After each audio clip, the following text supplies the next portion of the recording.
शासकीय कांदा खरेदीमध्ये असलेल्या जाचक अटीमध्ये शिथिलता करण्यात आलेली आहेत आणि 1580 रुपये दराने कांद्याची जी खरेदी आहे असे हे एका आठवड्यामध्ये 2 नियमांमध्ये बदल करण्यात आलेले आहेत. तर आपल्यासोबत यावर बोलण्यासाठी लासलगाव बाजार समितीची माजी सभापती आणि मुंबई कृषी उत्पन्न बाजार समितीचे संचालक जयदत्त होळकर याच शेतकरी आपल्यासोबत आहेत. मला हे सांगा होळकर साहेब, की या ठिकाणी जर नाफेडने जे काही जाचक अटी आहे तर त्यामध्ये शिथिलता आणलेली आहेत आणि 1580 रुपये दराने कांद्याची खरेदी आहे. मात्र बाजार समितीतून खरेदी करावं अशी घोषणाही करण्यात आलेली आहे. तर हे पुढे आज चित्र पाहायला मिळत नाही, काय सांगाल? नाही, घोषणा या 2-3 केल्या, त्या घोषणेचं स्वागत आहे. परंतु आता प्रत्यक्ष या ठिकाणी किती कालावधी त्या सगळ्या संपूर्ण घोषणेच्या संदर्भामध्ये प्रत्यक्ष काम व्हायला लागेल, हा संशोधनाचाच भाग आहे. कारण की जो काही 1580चा दर या ठिकाणी जाहीर केलेला आहे, तो एक तर शेतकऱ्यांना तो दरच हा मान्य नाही. त्यानंतर बाजार समितीमध्ये खरेदी करण्याचा जाहीर केलेले, परंतु आता त्यांना त्या संदर्भात लायसन घ्यावं लागेल का, किंवा तो माल त्यानंतर कुठं टाकणार, अशा बऱ्याचशा अडचणी त्या खरेदीमध्ये अजून आहेत. कारण अजूनही कोणी बाजार समितीचे संपर्क साधलेला नाही. आणि म्हणून घोषणापुरतं या सगळ्या काही मर्यादित राहू नये, याचा प्रत्यक्ष अंमलबजावणी या ठिकाणी झाली पाहिजे. आणि जो काही कांदा खरेदी होणार आहे तो स्थानिक बाजारपेठेमध्ये परत विक्रीला नाफेडने आणू नये, तो कुठेतरी एक्सपोर्ट त्या ठिकाणी तो झाला पाहिजे, तर उपयोग होईल. नाही तर अन्यथा पुढे काही 8-15 दिवसासाठी जो काही दर वाढतो त्यावेळेस जर या कांद्याचा वापर बाजारभाव पाडण्यासाठी झाला तर ते अत्यंत दुर्दैव असा हा निर्णय होईल. म्हणून हा जो काही कांदा खरेदी करणार आहे तो निर्यात कसा होईल यासाठी सुद्धा नाफेड आणि एनसीसीएफनी प्रयत्न केला पाहिजे.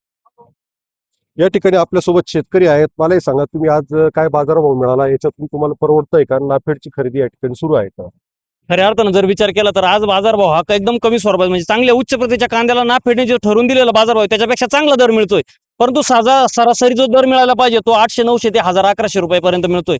खऱ्या अर्थानं माझी नाफेडला आणि केंद्र सरकारला विनंती आहे की मागच्या वर्षी जर केंद्र सरकारने नाफेडचा दर 2500 रुपये क्विंटल दराने दिला असेल तर यावर्षी 1580 का दिला? कारण जर यावर्षी पेस्टिसाइडच्या किमती वाढल्या, खतांच्या किमती वाढल्या, तुमच्या डिझेल इंधनाच्या किमती वाढल्या, मजुरी वाढली, आमचा उत्पादन खर्च हा 2000 रुपये क्विंटल पर्यंत गेला आणि तुम्ही 1500 रुपये 80 हा दर आम्हाला क्विंटलला देताय, खऱ्या अर्थानं हा आमच्यावर जाचक नाही का, अन्याय करणार नाही का? आणि त्या दरापेक्षा उच्च प्रतीचा तुम्ही जो कांदा खरेदी करणार आहे तो कांदा आजही उंच दरामध्ये विकला जातोय. त्यामुळे केंद्र सरकारला विनंती आहे की सरकारने त्वरित 2500 रुपये क्विंटल प्रमाणे आम्हाला नाफेडची कांदा खरेदीचा दर द्यावा आणि तो बाजार मार्केट कमिटीमध्ये येऊन तो कांदा खरेदी केला जावा. आणि मार्केट कमिटीमध्ये आल्यानंतर सुद्धा 2500 रुपयाच्या आत नाफेडने कुठल्याही कांद्यावरती बोली लावू नये. 2500च्या पुढील दरातच कांदा नाफेडने खरेदी करावा. नंतर मार्केट कमिटीमध्ये येऊन व्यापाऱ्यांबरोबर स्पर्धा करून कमी दरामध्ये जर नाफेडने खरेदी केला तर ती आम्ही खरेदी शेतकरी आणि कांदा उत्पादक शेतकरी संघटना होऊ देणार नाही, अशी सरकारला मी विनंती करतो. मला हे सांग, तू आज कांदा विक्रीसाठी आणला, काय बाजारभाव द्या? आज 2 नंबर जो माल होता तो माल 700-800 रुपये विकतोय आणि 900 रुपयापर्यंत विकतोय. आज मी तिला अतिउष्णता असेल, गारपीट असेल, या सगळ्या संघर्षातून शेतकऱ्याने जो माल आणलाय त्याला उत्पादन खर्चच 2000 प्लस येतोय. आणि जर 700, 800, 900 रुपये जर कांदा विकत असेल तर शेतकरी लवकरच कर्जबाजारी झाल्याशिवाय राहणार नाही. आज पेस्टिसाइड असतील, इंधन असेल, प्रत्येक गोष्टीमध्ये अत्यंत दरवाढ झाली आणि शेतकऱ्याला मात्र भाव अजून गरगडलाय भाव, त्यामुळं शेतकरी अडचणीत सापडलाय. तर सरकारला विनंती आहे, एनसीसीएफ असेल, नाफेड असेल, कांदा 2500 रुपयांनी खरेदी करून शेतकऱ्याला तात्काळ त्या ठिकाणी संरक्षण भेटलं पाहिजे.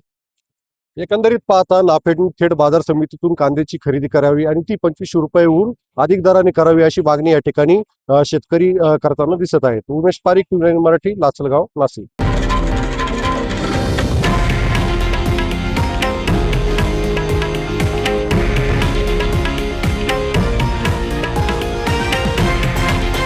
हे आहे देशातील नंबर 1 न्यूज नेटवर्क आणि आपण पाहत आहात TV9 मराठी, एकमेव.